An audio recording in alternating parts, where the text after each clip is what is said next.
이번엔 특검 상황 알아보겠습니다. 윤석열 전 대통령이 구속이 부당하다며 법원에 구속 적부심을 청구했습니다. 특검의 강제 구인은 적부심 절차가 끝날 때까지 중단됐는데요. 앞으로의 수사 상황 전망해 보겠습니다. 이고은 변호사와 함께합니다. 어서 오십시오. 안녕하세요. 네. 자, 빗길에 오시느라고 고생 많으셨습니다. 네. 자, 내일 오전에 신문이 열리는데 구속 적부심은 어떤 절차로 진행이 됩니까? 일단은 구속영장의 발부가 적법하지 않다라고 지금 이 피의자가 주장을 할 때 청구하는 절차다라고 생각하시면 될 것 같습니다. 이 구속적부심 청구서를 법원에 제출하면요, 이 48시간 내에 이 구속 적부 여부를 심사하는 이 심사 일자가 정해집니다. 지금 내일 오전으로 이 구속 적부 심사 일자가 정해졌다라고 생각하시면 되고요.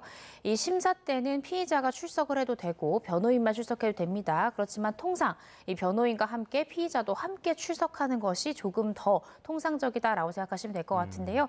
이 적부심사 때 일단 변호인이 어떠한 취지로 이 구속이 부적법한지 이 부분을 우선적으로 설명을 하고요. 혹시나 피의자 본인도 이 부분에 대해서 부연하고 싶다라고 하면 변호인 이후에 자신의 입장 이야기할 수 있습니다. 또 이러한 이 피의자 측의 주장에 반박하기 위해서 검찰에서도 적극적으로 진술할 수 있는 기회를 부여하고요. 최종적으로 이 심사가 종료되면 통상은 24시간 내에 이 구속 적부심에 대한 결론이 나오는데요. 내일 오전에 잡힌 만큼 제가 조심스럽게 추측을 해보자면 내일 당일 저녁까지는 결과가 나오지 않을까라는 생각이 듭니다. 윤 전 대통령은 내일 직접 출석해서 구속이 정당한지를 따져보고 있다라고 알려져 있는데 받아들여질 가능성은 크지 않은 것 같아요. 네, 그렇습니다. 원래 기본적으로 구속 적부심 청구를 하더라도 인용되는 경우가 거의 없다라고 생각하시면 되고요. 특히나 윤 전 대통령 같은 경우에는 구속영장 발부 전까지는 내가 재판과 조사 과정에 성실히 응하기 때문에 이 수사의 극초반부부터 내가 구속되면 피의자 방어권에 심각한 영향이 초래될 수 있다라는 취지로 영장 실질심사 때 항변을 했는데 영장이 발부되고 나선 돌연 모든 조사를 지금 이제 보이콧하고 있는 그런 상황이기 때문에요. 이 사정 변경이 없을 뿐만 아니라 변경이 있다 보더라도 더욱더 악화된 상황이기 때문에 윤 전 대통령의 유리한 구속 사유는 없다라고 생각이 듭니다. 특히나 지금 윤 전 대통령은 절차적인 또 실체적인 이 구속영장 발부의 문제점을 지적하고 있는데요.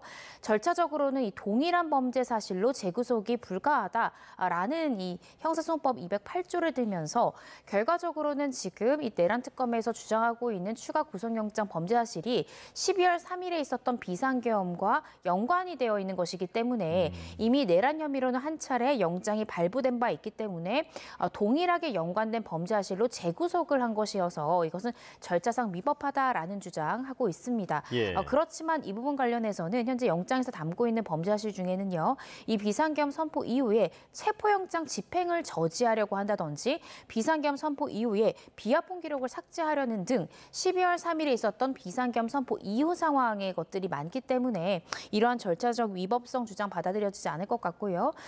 또 실체적으로도 흠결이 있다라는 주장 관련해서는 현재 영장 청구서에 기재된 죄명 자체가 법리상 성립하지 않는다라는 주장하고 있는데 일단은 영장 실질심사 때도 이러한 동일한 주장을 했지만 이 영장 실질심사 때도 이런 주장을 이 판사가 받아들이지 않은 만큼 아마도 이 구속 적부심은 그대로 기각될 가능성이 상당히 높지 않을까라는 생각이 듭니다. 네, 쉽게 말해서 이중 구속이라고 볼 수는 없다라는 말씀이신데요.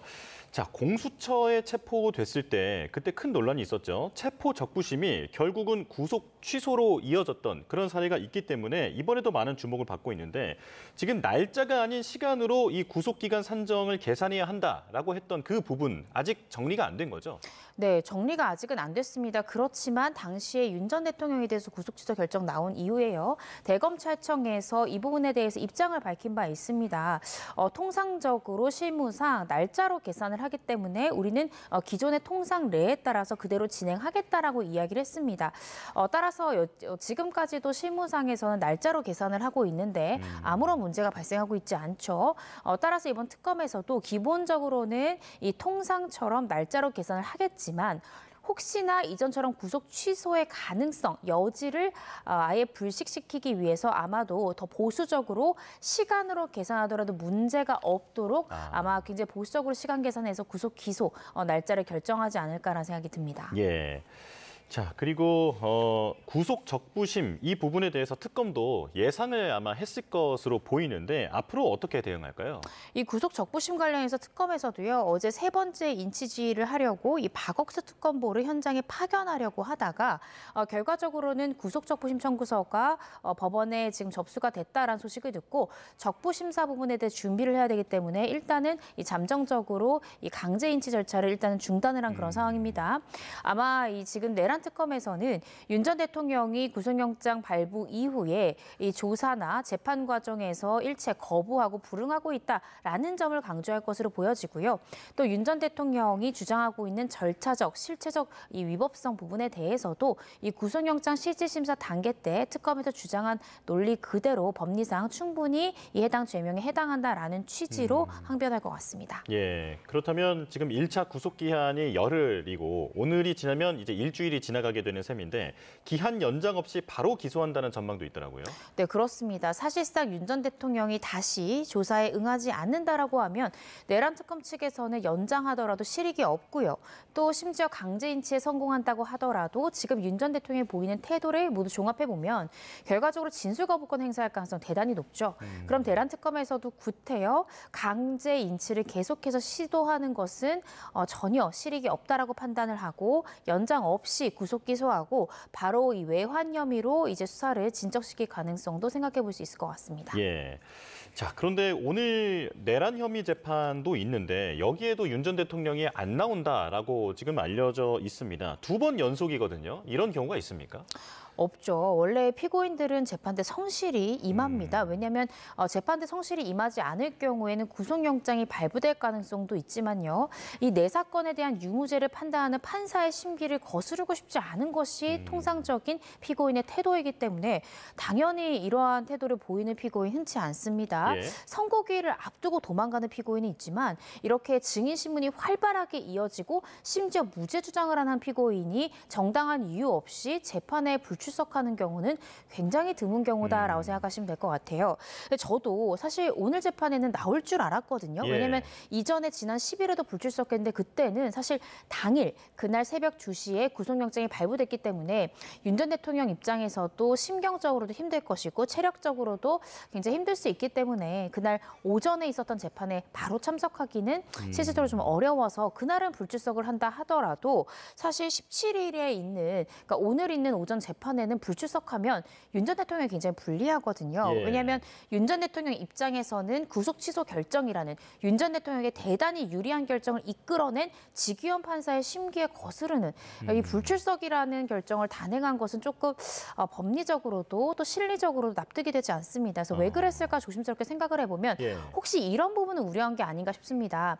이렇게 계속해서 조사 과정에서 불응하는 피의자 같은 경우에는 다른 재판이 계속되는 경우에는 검찰 수사관들이 이 다른 재판이 계속되는 법정에서 대기하다가 재판이 끝나면 바로 끌어오면서 조사실로 인치하는 경우들이 있거든요. 예. 그래서 혹시나 윤 전 대통령이 이 재판이 끝날 때까지 특검의 수사관들이 기다렸다가 강제 인치가 되는 그런 상황을 우려해서 오늘 재판까지는 일단은 불출석하겠다라는 의사를 밝혔을 가능성은 있을 것 같은데요. 이 부분에 대한 정확한 내막은 사실 윤석열 전 대통령이 가장 잘 알 것으로 보여집니다. 예. 자, 그리고 지금 조태용 전 국정원장, 박종준 전 대통령실 경호처장의 자택을 내란 특검이 압수수색했는데 비화폰 서버 내역 이 부분에 대한 그 삭제 의혹을 들여다보기 위한 거죠? 네, 그렇습니다. 이 조태용 전 국정원장이요. 윤 전 대통령 그리고 홍장원 전 국정원 1차장의 이 비화폰 기록을 삭제한 것에 관여하고 지시한 것이 아니냐라고 지금 특검 들여다보고 있습니다. 실질적으로 그 사건 관계 그 타임라인을 좀 살펴보면 예. 12월 6일에 홍장원 전 차장이 국회 등 언론에 내가 비상겸 선포 전후로 윤 전 대통령과 비화폰을 이렇게 수회 통화했습니다라고 이 통화 기록을 공개를 합니다. 그런데 이게 공개되자 이 국정원에서는 비화폰에 대한 보안 조치가 필요하다라고 대통령실 경호처에다가 이야기를 하는데요. 보안 조치라 함은 비화폰을 전격적으로 로그아웃하는 것입니다. 예. 로그아웃을 하게 되면 이 통신 내역 등이 지워지기 때문에 사실상 비화폰이 초기화되는 조치다라고 생각하시면 되는데요. 이러한 의견을 이 국정원 측에서 냈다라는 것이고 그런 다음에 이제 비아폰이 실질적으로 경호처에 의해서 로그아웃됐다라고 특검은 의심하고 있는 것입니다.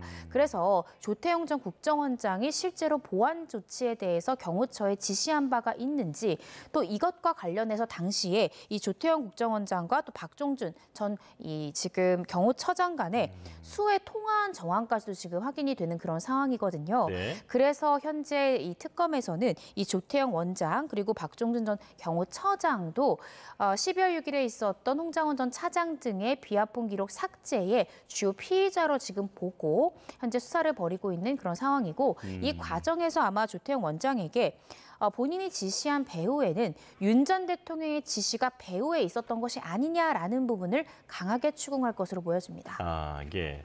자, 김건희 특검 얘기도 잠깐 짚어보겠습니다. 삼부토건 전현직 회장에 대한 영장 실질 심사가 오전부터 이제 4차례에 걸쳐서 열리게 되는데요.